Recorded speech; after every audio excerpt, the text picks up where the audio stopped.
सोचकर देखिए, अगर शांति की वो परिभाषा जिसे हम सब जानते हैं, वो अधूरी हो तो? क्या हो अगर शांति का मतलब सिर्फ खामोशी ना हो? आज चलिए हम शांति के असली मतलब को समझने की कोशिश करते हैं और जानते हैं कि ये असल में क्या है। तो इस सफर की शुरुआत एक बहुत ही आम सवाल से करते हैं। जब कोई शांति शब्द बोलता है तो सबसे पहले हमारे जहन में क्या आता है? जरा एक पल के लिए इस पर गौर कीजिए। जब शांति के बारे में सोचते हैं तो कैसी भावनाएं या क्या तस्वीर उभरती है मन में? आमतौर पर ज्यादातर लोगों के लिए शांति का मतलब होता है खामोशी, सुकून या कोई संघर्ष ना होना, है ना? लेकिन जरा सोचिए, क्या शांति का मतलब सिर्फ किसी चीज का ना होना है? ये परिभाषा तो शांति को एक निष्क्रिय अवस्था बताती है, पर क्या यही पूरी सच्चाई है? तो चलिए अब शांति को एक बिल्कुल अलग नजरिए से देखते हैं। एक ऐसा नजरिया जो इसे सिर्फ एक खालीपन नहीं, बल्कि एक सक्रिय, एक शक्तिशाली ताकत मानता है। और ये जो शक्तिशाली नजरिया है ना, ये स्रोत सामग्री से आता है।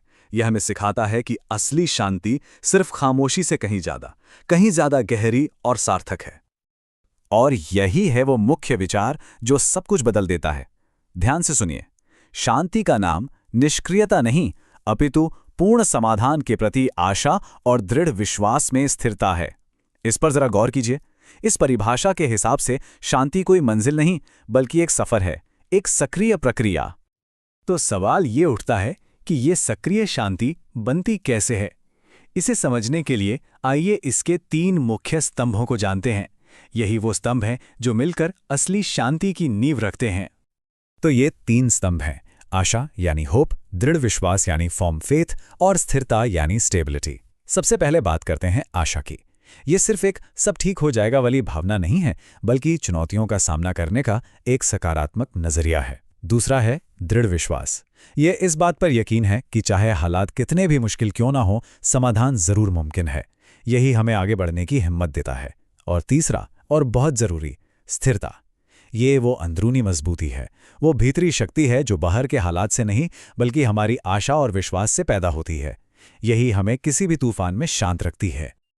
और जब ये तीनों स्तंभ मिल जाते हैं तो शांति का पूरा मतलब ही बदल जाता है। ये अब निष्क्रिय नहीं रहती, बल्कि सक्रिय और गतिशील बन जाती है। और यहाँ पे इन दोनों के बीच का फर्क बिल्कुल साफ दिखता है।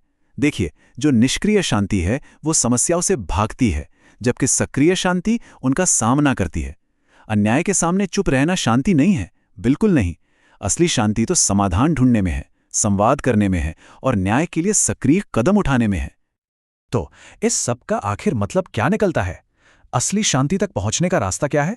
चलिए, जो मुख्य बातें हैं उन्हें एक साथ समेटते हैं। तो सार ये है कि सच्ची शांति वो चीज नहीं है जो हमें कहीं से मिल जाती है, बल्कि ये वो है जिसे हम खुद बनाते हैं।